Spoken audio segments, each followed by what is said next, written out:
બીજું જે એક સેક્ટર છે એ છે એજ્યુકેશન, હેલ્થ અને ફાર્મા સેક્ટર, જેમાં ઘણું બધું કામ જરૂરી છે. ઘણી બધી એમાં પોલિસીઝ પણ આવતી આપણે જોઈ છે, પણ હજી પણ ઘણું બધું અહીંયા આપણે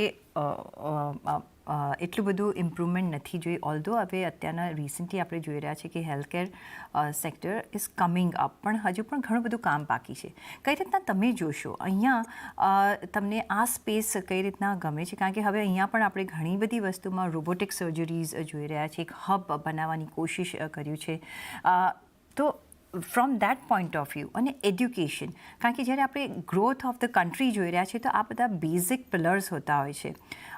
કઈ રીતના તમે બજેટ પોઈન્ટ ઓફ વ્યૂ જોશો અને વધારેમાં કઈ રીતના તમે ઇન્વેસ્ટમેન્ટ પર્પઝ માટે શું અત્યારના આ એરિયાઝમાં કોઈ કરી રહ્યા છો?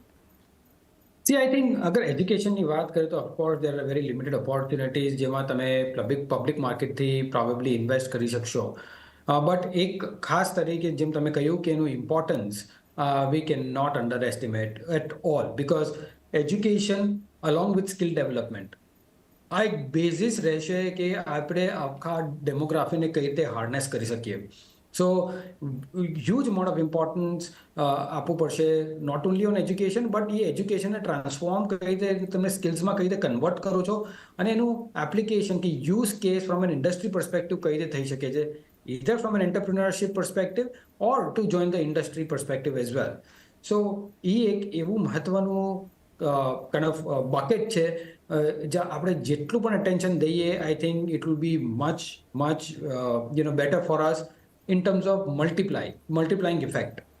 અને સેકન્ડ જ્યારે વાત કરીએ હેલ્થકેર અને ફાર્મા સેક્ટરની, I think healthcare as a percentage of GDP overall basis પર ઘણું ઓછું છે. I think that is a scope of improvement there. અને ટુ કે physical infrastructure while it has to be improved.